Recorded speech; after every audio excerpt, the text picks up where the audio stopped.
প্রিয় ছাত্র বন্ধুরা, এবিটিএ টেস্ট পেপার 2024-25 মাধ্যমিকের ভূগোলের সলিউশন নিয়ে আজকের আবারও তোমাদের সামনে হাজির হয়েছি।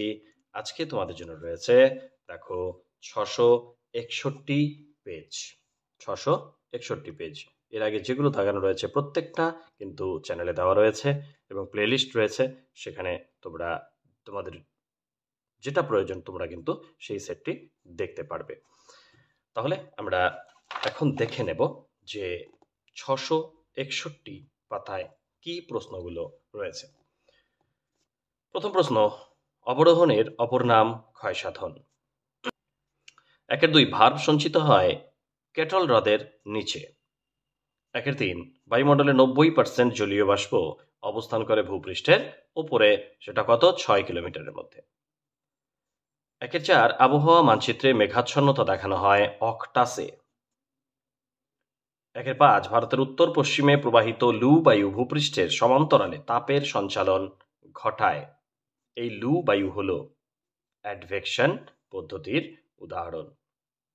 1-6 মরা কোটালের সময় চন্দ্র ও সূর্য পৃথিবীর সাপেক্ষে নিম্নলিখিত কোণে অবস্থান করে, সেটা কিন্তু সমকোণে মানে 90 ডিগ্রিতে অবস্থান করে। 1-7 ইউট্রোফিকেশনের ফলে নষ্ট হয় জলাভূমি।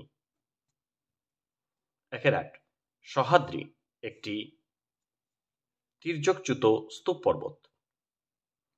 1-9 গঙ্গার ডান তীরের একটি উপনদী হল সোন। 1-10 বরদইছিলা ঝড় দেখা যায়। এটা অনেকবার তোমরা পেয়েছো, অনেক সেটে এটা রয়েছে, সেটি কিন্তু আসামে। আমাদের পশ্চিমবঙ্গে যেটা কালবৈশাখী সেটাই কিন্তু আসামে বরদইছিলা। 1-11 ভারতে প্রথম কাপড়ের কল কোথায় স্থাপিত হয়? ঘুষুড়িতে স্থাপিত হয়। 1-12 সংযোজন ভিত্তিক শিল্পের উদাহরণ কি? সংযোজক ভিত্তিক শিল্পের উদাহরণ হলো মোটর গাড়ি, মোটর গাড়ি নির্মাণ শিল্প। 1-13 ভারতের দীর্ঘতম জাতীয় সড়কটি হল NH-44। 1-14 15 মিনিট ইন্টু 15 মিনিট অক্ষাংশ দ্রাঘিমাগত বিস্তারে ভূবৈচিত্র্য সূচক মানচিত্রের সংখ্যা সূচক স্কেল কত হবে? 1:50,000। আগেই এখানে লিখে দিলাম কারণ ওখানে এই অপশনটা অবশ্যই পাবো। 1:50,000।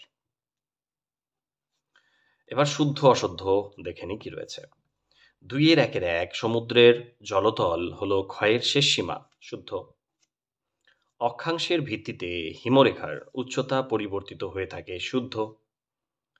আন্টার্কটিকায় ওজন গহ্বর সৃষ্টির জন্য দায়ী শুক্তিমেঘ, অশুদ্ধ। 2-4 ভারতের উত্তরতম স্থানের নাম ইন্দিরা কল, শুদ্ধ। 2-5 মধ্যপ্রদেশে বনভূমির পরিমাণ সব থেকে কম, অশুদ্ধ। আমরা জানি, একটু আগের সেটটাতেই দেখেছি আমরা যে বনভূমির পরিমাণ সবচেয়ে বেশি কোথায়? মধ্যপ্রদেশ। ক্যাডমিয়াম থেকে ইটাই রোগ হয়, শুদ্ধ। ভূবৈচিত্র্য সূচক মানচিত্রে রেল লাইন বোঝাতে কালো রং ব্যবহার করা হয়, শুদ্ধ। এবার 2-1 যেটা রয়েছে, ইয়ারদাং ক্ষয় হয়ে তীক্ষ্ণ আকার নিলে তাকে বলা হয় নিডল।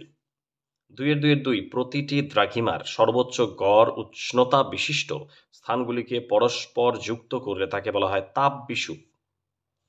2-3 প্রতিপ ঘূর্ণবাতের বাইরে নিম্নচাপ বিরাজ করে। প্রতিপ ঘূর্ণবাতের কেন্দ্রে কিন্তু উচ্চচাপ থাকবে, বাইরে অবশ্যই নিম্নচাপ থাকবে, তাই তো? 2-4 উচ্চ অক্ষাংশ থেকে নিম্ন অক্ষাংশের দিকে ড্যাশ স্রোত প্রবাহিত হয়, শীতল স্রোত প্রবাহিত হয়।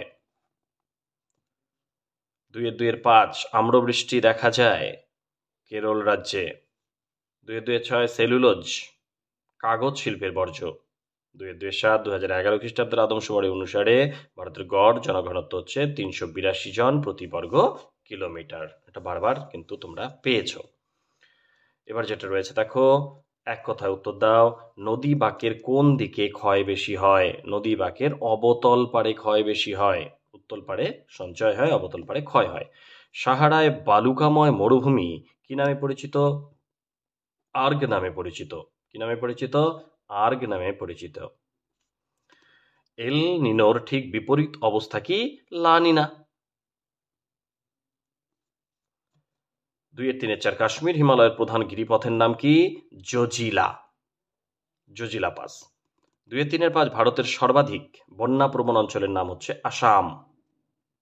2 3 6 কর্ণাটকের কোন জেলাকে ভারতের বৃহত্তম কফি উৎপাদক জেলা বলা হয়?